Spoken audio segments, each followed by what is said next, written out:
So, how and why, and when did you get together? Pass the razor over to you, Mart. You started it, not me. Okay, I started. Well, the stuff is finished, as you know, at Phoenix. So we had a few months of basically cooling our heels, I suppose, and doing a great deal of stuff. And I was doing bits and bobs with Paul, to be fair. And we all kind of like fell together, really. It was nothing really pre-arranged or planned. Ange phoned me about the Blue. I've known him for quite a while, anyway, for like various tours and stuff. And we started just messing around, jamming around, really. As all things start, really. It's no big secret, no big surprise. Mark was helping us out through other things he's doing as well.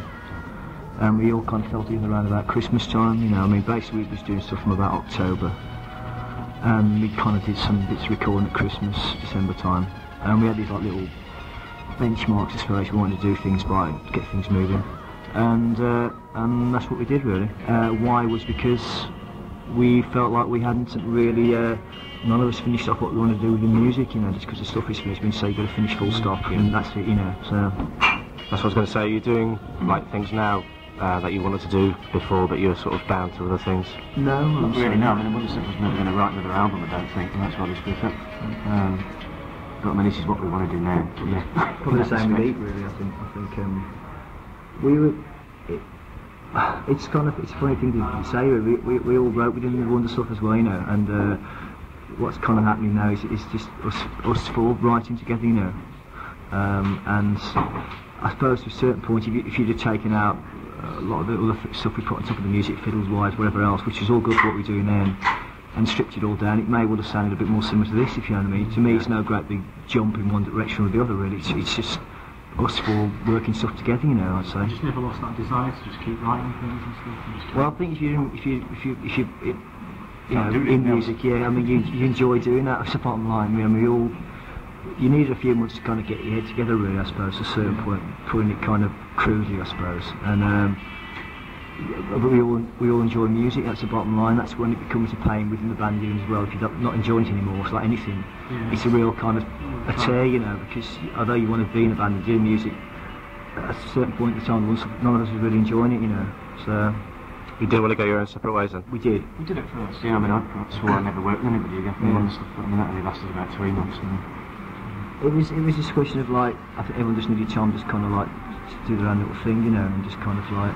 We had like 8 years together. I mean, I've known Mark for a lot longer than that, you know, and I've known Mart for a lot longer than that, you know, and it was just a question of like, we just need time, you know, and I enjoy making music with Martin and Paul and Ange, and it's all kind of worked right, you know. So Ange just got involved just by phoning up, basically, was that right? Well, sort of. I mean, they didn't have a drum. I mean, they asked me to suggest something, which I did. The guy didn't really work out.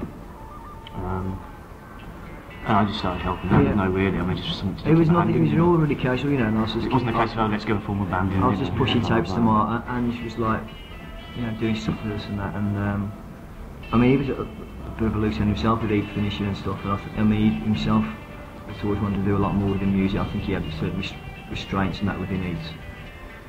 It was totally underrated, really, and had a break or two, really, I suppose. And with Mart as well, we just were doing stuff, and I'd go and because I mean we all lived pretty close. Well, me and Mart doing well, I'd go and see him. It was just like, you know, hanging out, having a coffee, and just generally chatting. I think we was all kind of surprised when we did some stuff, and it kind of sounded good, really, to be fair, because it was although the three of us weren't together, it was a totally different thing, you know, different singer, different writing, you know, because before we'd all run the songs we had past everybody within the Wonderstuff, you know, so it always went to a different situation. And when we came out of what we're doing now, I mean, it's not just a lot of the first songs we wrote, you know, we wrote a lot more than that, but I mean, it was like, okay, and we just enjoyed it, you know. Wasn't he rumoured to be working with Miles and Ange or something on some project? I think that was just us trying to give them a little bit of press to be honest. What was he been up to since he split up? Well, he's been doing this for me, really. I mean, he's been doing stuff, and he split up just after the stuff is really. I mean, they did split up to kind of like, I think it was probably August time, I think maybe. And so I think he was just doing stuff. Right. I mean, he's been working and doing stuff. I mean, we also kind of like live, you know. I mean, the job as a private investigator for a while. That's where the name came from. That's where the name came from, yeah. Oh, I thought the name came from, that's a question later on actually, no one-syllable words, effectively. Well, we did think of quite a few different names, but that was the best one. It was just something that, name-wise, that's kind of jumped out, that people, not much forgot particularly, but wouldn't. I don't know, kind of liked, although laughed at it, or hated really. I mean, we always, within the Wonder stuff, I suppose, not want to keep harping on that really, but we always try to make one way or the other, kind of like, no kind of like grey areas, particularly either like black or white to a certain point. It's kind of nice, you know, that you can kind of make people think, okay, I like that or I don't like it. It's got on the business card as well when you get bored on the service station. There you go.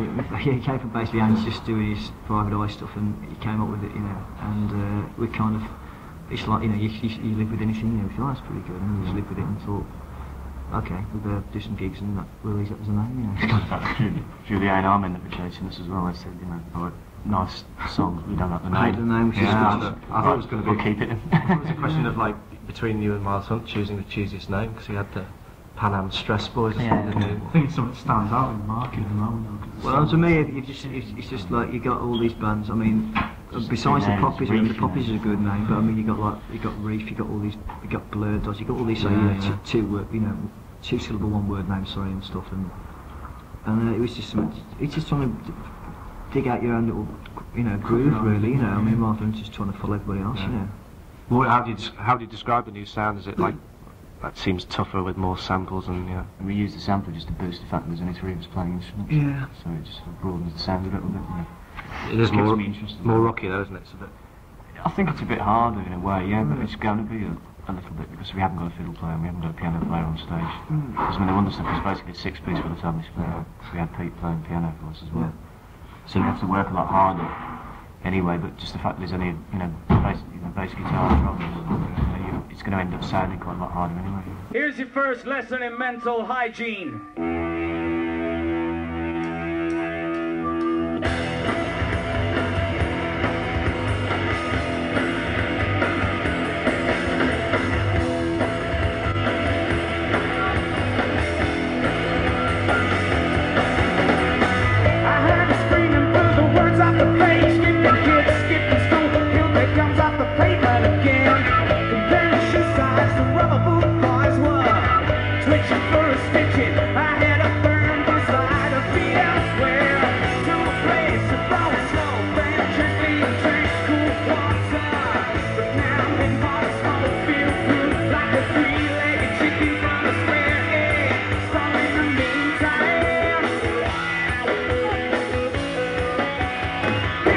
Lesson in mental hygiene. Yeah, if you feel it sometimes that the feeling's not right, it's looking wrong.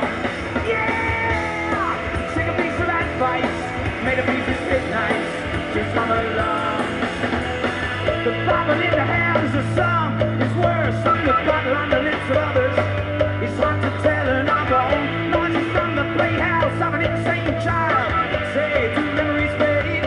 Do we just access? I never raised my voice in my life except to death, girl, she didn't care. But now I'm standing on the wrong side of the tracks, pulling faces at some pretty people over there. Come, welcome to the sound at the back of the truck. Just play that thing that goes.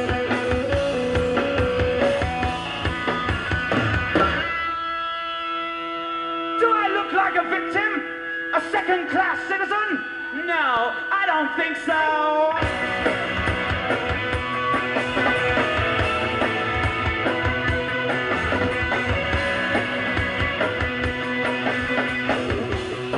Give me back. Oh yeah, if you feel it sometimes, that the feeling's not right, it's looking wrong. Yes, so apparently, according to The Guardian, we're an indie supergroup with Ange Doolittle and most of the Wonder stuff.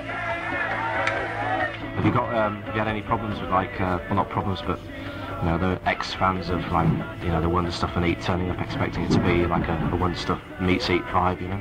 Everybody's got their ideas of how they're going to sound, but obviously, nobody's in the notes of the times they're gigging, really. And that's why we're doing this, just to see how it goes down. It's gone down really well every night, and it's been, crowds have been different, etc.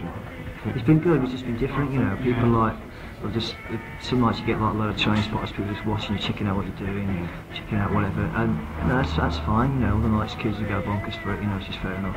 It's good for us, we've never ever done that before. I mean, I suppose when we very first started off with gigs without any records or tapes or anything. It's always really, I suppose, you know, it's really taking a chance. I mean, I'm quite pleased why we've just gone out and done it. We just thought, well, we've got these certain amount of songs, we can play for like, you know, 35, 40 minutes. next step is going to play some gigs, you know, let's just go out and do it and book in these smaller venues, or we've been used to, I suppose, of late, I suppose, over here. And just going out and playing, people not knowing what we're going to do. And it takes a lot of bollocks to go up and do that, I think, in a way, especially, I mean, you know, because I suppose the One Step was quite a good band, so it's, and we've been really pleased how it's gone, you know, but primarily it's for us to do what we like doing, you know, which is this.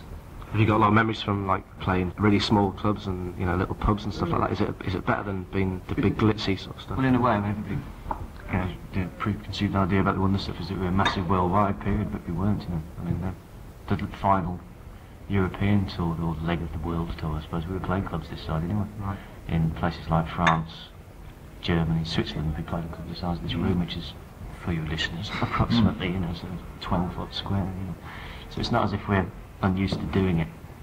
As soon as you start travelling, every new territory, as they call it, in company terms, you start fresh, you can start all over again. Are you going back to places that you played before, though? The only one on this tour is, what was it? There's Princess Charlotte. Princess Charlotte in Leicester. I mean, it's just, I mean, I've got no problems with these shows at all. Sometimes logistically, I suppose. But I mean, the worst thing on these days, and that's not knocking anyone at these shows, because they're run at a certain level, which is how they should be. We don't bring anything else in to make the gigs any better. We just play. That's the way it should be as well. You get some of those vocally wise stuff, you struggle sometimes, you know, and that's the only problem we've ever had, you know, and that doesn't really matter, you know. You don't hear that, you know. It's just for us to struggle over, really. So. Yeah, sure. Great PA here, anyway. It's right. What's happening with record companies? Have you got any record company interest? Yeah, Yes. same as, you know, same as before with the Wonder Stuff. You know, they can come and chase us basically. Yeah. That's why we're not playing London. It's just, we just thought we'd just turn up to be an A&R fest. Basically. Yeah. So you're not going to fund your own release to start off with, though? We might do. We'll just wait and see what happens. We don't know. We'll know more after the next few weeks, I suppose, and just. Primarily, these two was for us to find ourselves, you know, to do some stuff and show people what we're about and that, and obviously some record company people have come down. But I mean, it was just not for ourselves, just to kind of like get the thing moving, really. Yeah. Do you think it's a bad time for bands at the moment, new bands? Sort of like, to be honest, I think if you're good and you can play well, you're always going to do okay, no matter what the circumstances. It's always been nice. I mean, like I said earlier, there's a lot of clubs closing down, and it's very hard to get gigs. I admit that. But on the other hand, if you're good, you'll crack it. because it's kind of an expectancy for a band to be like this or like that or something. You know, if you're doing something different, it could be a bit tricky, perhaps. Well, we've never done anything, never copied anybody.